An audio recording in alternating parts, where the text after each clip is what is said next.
बोला छोड़ के चल दे। हाँ हाँ पर कब की बात तो सुनता हूँ बोला स्पीकर से तेरी सुरता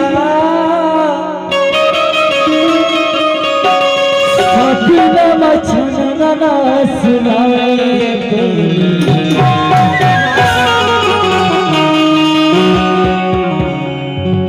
ए पहली रे पहली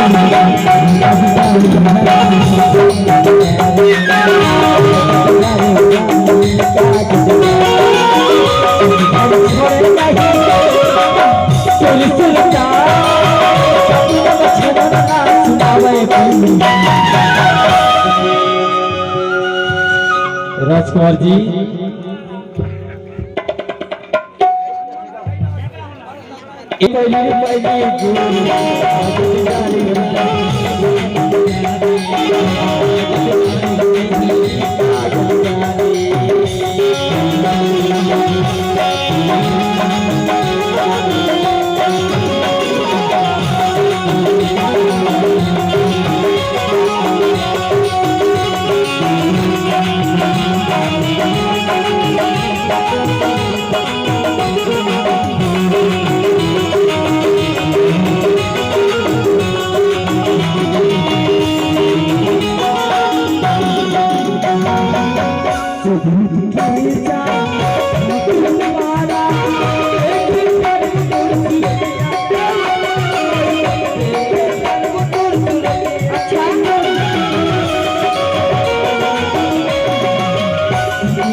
बैरी